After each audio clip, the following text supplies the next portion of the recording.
Could mass deportations impact the housing market? Hi, I'm Amber Bafali, and this is my husband. I'm Siaka Bafali. And we own a business, Amber Bafali Consulting, where we help people across the United States get access to down payment assistance, closing cost assistance, and monies that they need to buy their first homes. Trump and his administration, they're pushing a ton of things in the first, I don't know how long it's been, a few weeks being in office. And one of them is definitely deportation. So we've been hearing a lot in the grapevine in the real estate industry about how this is going to impact the housing market, okay? So what are you thinking about this? Do you think that there's going to be a shift in the market, or do you think it's going to stay the same? Well, I think things will not stay the same.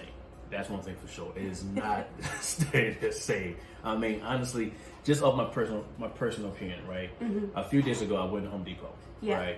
And a lot of the time, I go to Home Depot to find workers to help me, on the project.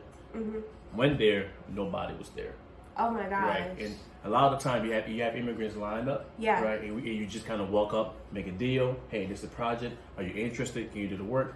Let's go and work on the project. Right, easy, simple. Went there, nobody was there. I'm walking through the aisles, nobody. It's like it's empty. Right, because a lot of immigrants are pretty much working at Home Depot. Right, you have them lined up. I mean, great contractors.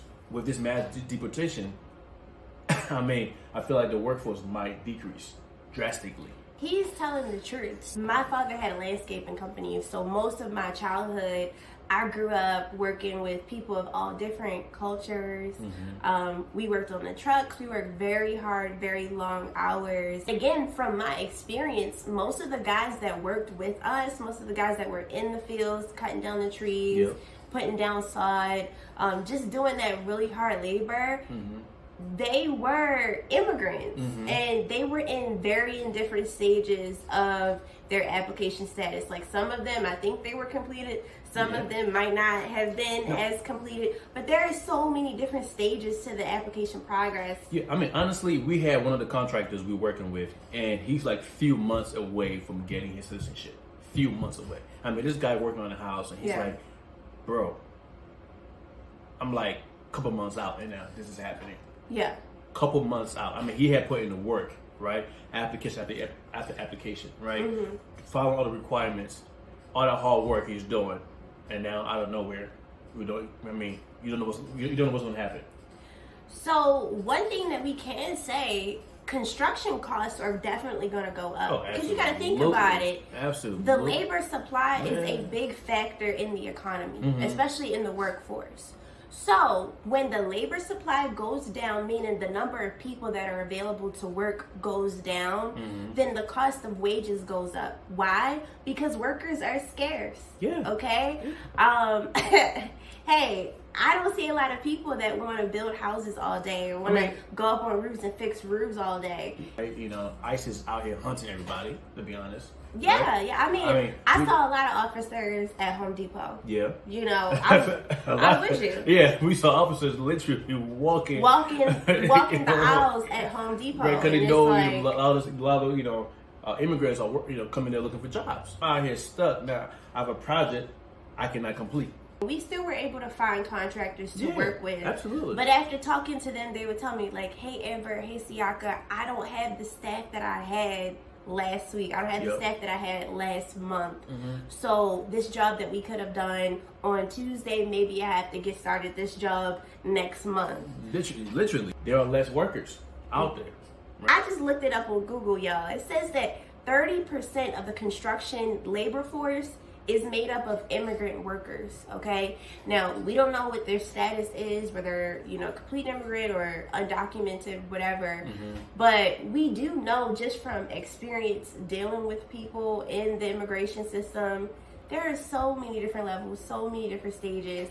And it hurts me to see that people are afraid to go to work. And that seems to be the biggest thing, like especially our general contractors that we work with. They have huge teams, 10, 15 man teams, and their employees are afraid to go to work. And some people might say, oh, immigrants are the worst, X, Y, Z.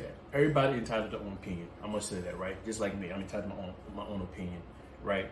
People leave that country for a better opportunity, right? Just like my parent left my home country, Liberia, and came here looking for a better opportunity for the family.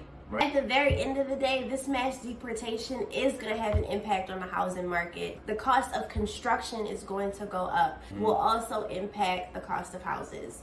So what we would suggest, as we always suggest, time is of the essence. Buy your house in 2025 while these programs are available and not frozen, okay? While construction costs haven't been hit so much because of what's happened recently. We are just starting out, right? It's going to take time for you to see that drastic effect. But do know that it is coming. In fact, I'll be getting the grant list right now. I'll be honest. I get the grant list, looking for the grants I can apply for, right? And start the process now. If I know for a fact that I'm going to buy my house by the end of December, I have to start now.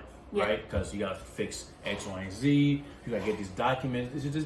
There's a process to it. It's not hard. Right. So if you're thinking to yourself, hey, I'm looking at the prices of homes, I'm looking at the mortgage amounts of homes, and you're saying, hey, these amounts are pretty high, then get on the ball right now. Don't wait until 2026, 2027 when that $300,000 house now costs $500,000, okay? Jump in the game right now, get your property, get your foot in the door. And make sure to subscribe to this channel. We're gonna go over so many home grant tips and tools for you. Make sure to like and share. Every single like and share helps us. We have a goal of reaching 100,000 subscribers in 2025. Yeah, so let's get that button up.